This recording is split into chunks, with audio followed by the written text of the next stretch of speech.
Trump is now at a loss as to what to do. What he did was shoot himself in the foot. That's to be expected from him. It should not be surprising that the president is doing everything possible to make it more difficult for the media to hold him accountable and for the public to be informed about his reckless and illegal behavior. Do you think the media in the U.S. is sufficiently free at the moment? Write your comments. By the way, don't forget to like the video. Thank you. Yet here we are. The Republicans have actually organized this goofy hearing to try to convince the American people that PBS and NPR are, quote, domestic terrorists or domestic threats. My apologies. Not the incompetent, unqualified Secretary of Defense who's texting war plans to journalists. But it's y'all, PBS and NPR, the American people are supposed to be worried about. You can't make this up. It's as stupid as it sounds. The American people should be worried about the president threatening to investigate NBC for treason for reporting on his felony convictions, or arresting reporters and stripping networks of their licenses for not saying nice things about him or not using Gulf of America.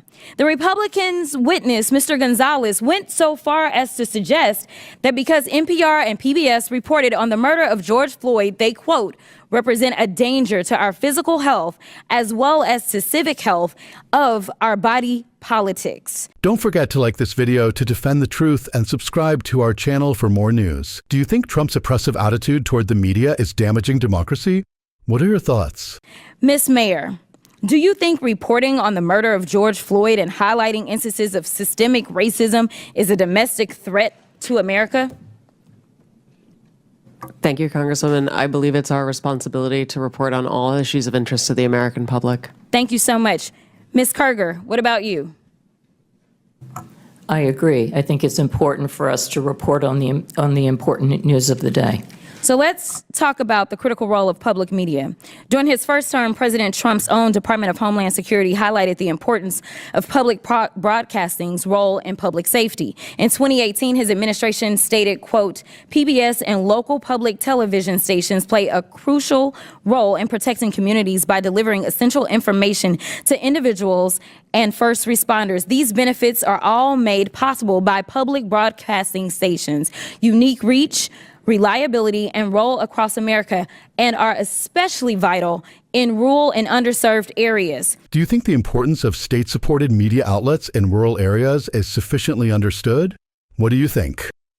Madam Chairwoman, I would ask unanimous consent. I seek unanimous consent to enter into the record the 2018 Without objection, so ordered. And Madam Chair, I also seek unanimous consent to enter into the record the 2019 report titled Modernizing the Nation's Public Alert and Warning System from Trump's. Without objection, so ordered. In the report, FEMA encouraged, quote, the use of public broadcast capabilities to expand alert, warning, and communication capabilities to fill gaps in rural and underserved areas. In fact, Georgia Public Broadcasting serves as the official distributor of evacuation route information during state-ordered evacuations, and the chairwoman is here advocating to strip their funding. Look, the DOGE agenda isn't about government efficiency. It's about breeding corruption at the expense of the safety of the American people, particularly Americans living in rural or remote parts of the country. They don't care about public safety. They don't care about emergency management, and they don't care about free speech, all of which are harming American people. In fact, I'm gonna skip off real quick, because they have tried to come for you, Ms. Mayor. And I just want to clarify, you did not work for NPR when those statements were made, did you? Do you think freedom of expression is truly protected, or is it shaped by certain groups? I look forward to your comments. That is correct, Madam And to be clear, free speech is not about whatever it is that y'all want somebody to say. And the idea that you want to shut down everybody that is not Fox News is bullshit. We need to stop playing, because that's what y'all are doing in here. You don't want to hear the opinions of anybody else. And the Constitution says Congress shall make no law respecting or establishing. Last week, just before July 4th, former senior FBI special agent Michael Feinberg said he was leaving the agency. And the circumstances just might make your jaw drop. It made my jaw drop when I read the piece. In a piece for Lawfare, he wrote about his departure, saying that at the end of May, he lost out on a promotion after a direct order from FBI Deputy Director Dan Bongino. Feinberg wrote in his piece, "I'd made a terrible mistake. I'd remained friends with someone who had appeared on Kash Patel's enemies list." He went on to say, "Was I accused of any sort of misconduct? No. Didn't matter. I faced a choice: get demoted or resign. Feinberg's personal friend, Peter Strzok, was a Trump target. So Feinberg was punished at work and had his job taken away because of who he hung out with outside of work. Do you think it is fair for a person to lose their job just because of their friendships? If you've watched this far, spreading the truth is in our hands. Like, share, subscribe, and let's amplify our voice.